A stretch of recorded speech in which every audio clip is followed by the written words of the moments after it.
COVID vaccines and their mandating have been a contentious issue, and it became a battleground of division that split families and friends and caused people to lose their jobs, with the unvaccinated becoming social pariahs.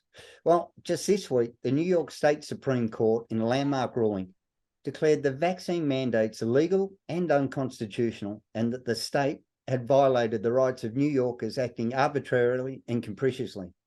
It went on to say that being vaccinated does not prevent an individual from contracting or transmitting COVID, adding the mandates were about compliance. Now, the court has reinstated all employees who were fired for not being vaccinated, ordering back pay. Now, joining us to discuss the ramifications of decision by the New York Supreme Court is our US correspondent, Katie Dixon.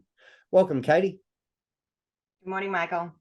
Now, this would have to have been seen as a major moral victory, and a victory that reinforces the position of all those who chose not to be vaccinated, wouldn't you think? Yeah, absolutely. And especially in a state like New York and in New York City itself, COVID was, they hit New York City very hard in the early days of when COVID was coming out. And obviously when the vaccines came out, there wasn't a lot known about them. And so understandably, some people didn't want to take the vaccine, and they started imposing these laws, and people started losing their jobs. And so something like this, the wording, I think, around vaccines and boosters and what it does and does not do, and if it protects you or not, it's changed so much over the last 2 years as they've studied this more and researched it more. And I think that's why we're starting to see things like these reversals going on. But they're already appealing it right now. So I think it's kind of on a standstill right now on what is going to happen. But I know that this mandate in particular, it kind of originated from 16 workers privately suing for it. And then obviously this has now been overturned for city workers. So we're talking about sanitation workers, police officers, firefighters, things like that. And there were over 1,700 that lost their jobs because they didn't want to get the vaccine. So it's quite interesting what's happening up there in New York. And it was a fairly scathing finding by the Supreme Court, saying that the handling of the vaccine mandates is when they pushed them to reinstate them. That's a pretty solid win, isn't it? Yeah, absolutely. And right now, there are actually 25 states that require vaccinations. And I think we're going to start to see this rippling effect throughout these states, especially because New York is predominantly blue. I mean, it is blue. You would expect this from red states, but I think that we're going to start seeing this across the country. And there are some states, though, that require the vaccine or you're terminated. That is some of the rulings in those states. Some of them are require the vaccine, or you have to have weekly testing. So there are different variations of the mandate, but there are 25 states that absolutely mandate it.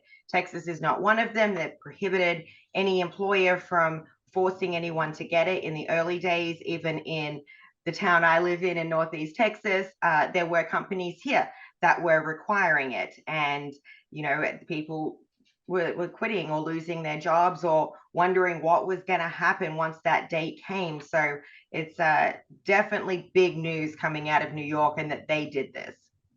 Now, you mentioned that there are 25 states that had the mandates and 25 didn't. Are they split along blue and red lines? Is this the politicization of it as well? Interesting enough, like the first two on the list here is California and Connecticut. We definitely expected that from California, being that that's a blue state. Illinois, Massachusetts, New Jersey, New Mexico, and New York. They're all the states that require an up-to-date vaccine status. That includes the boosters and everything. Some of the other states that require the vaccination or termination, or the vaccination or weekly testing, are predominantly blue states, where we're seeing Colorado, Delaware, Kentucky, Mississippi, Nevada, things like that. So it is interesting, but like I said earlier, this is huge coming out of New York. They typically lead the way in things like this, or we get the news first out of New York. We've talked about the abortion debate before, and New York again is one of those states that has rules that just some people, that it blows their minds. So it's very interesting, and it'll be interesting to see what happens from here on out, with these workers, do you want to go back and work for somebody that fired you because you didn't want to take a vaccine? And then people are now saying, well, what about healthcare workers? They're not employed by the city. So what about these healthcare workers, these nurses and doctors that were fired because they wouldn't take the vaccine? So now we're going to start seeing all these different cases pop up, and there is now cases for people to individually sue on top of this as well. So it'll be very interesting to see where it goes from here. And you mentioned that New York is appealing it. Do you think the other states will wait until the outcome of the appeal is known, or will they jump on board now, do you think? I think so. I think there probably already is cases going on in other states. It's just not making the news right now.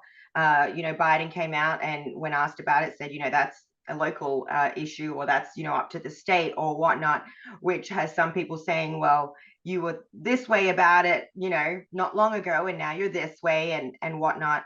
This is where it comes down to constitutional rights, a constitution. Do states have rights to certain laws?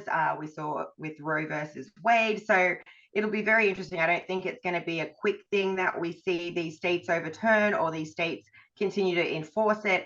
But it's definitely got the ball rolling, and it's definitely, like you said, kind of, sent shockwaves around that a state like New York would do this, and we'll see what happens after that, I guess. It'd be interesting to see too if there's a flow on to people who relented and were vaccinated despite having reservations, but basically didn't have the financial or resources to put their job at risk. Yeah, absolutely. We saw cities shut down, similar to Australia in ways. A lot of people looked at Australia and went, whoa, they shut down really tight.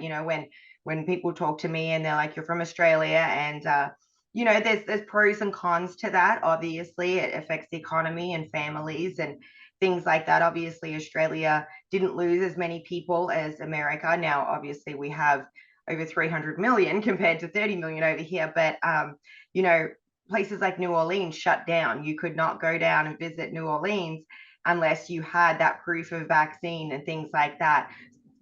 Rules and laws like that have been lifted, but you've got those state held jobs and then you've got these privately held jobs as well. So there's two different, categories there. They're trying to drop it for those state held jobs. Private companies essentially could do what they wanted to do. In Texas, that's been prohibited now, but it just depends on each state, really. Yeah, the ramifications for this will go on for a long, long time. And I'd love to be a Back to the Future type thing and be able to look back and see what we think of the handling of it, in 25, 50 years' time, and see how we review it. Oh, absolutely. And to say that, we survived it, we went through it, we saw what happens when a pandemic hits and it affects the whole world. I think that there's a lot to learn from it. I think there'll always be a debate from it, but definitely it's been a learning curve for everybody, and it's going to continue ongoing like this for quite some time. All right, Katie Dixon, our US correspondent, great to see you again, and we'll see you next week. You too. Thanks, Michael.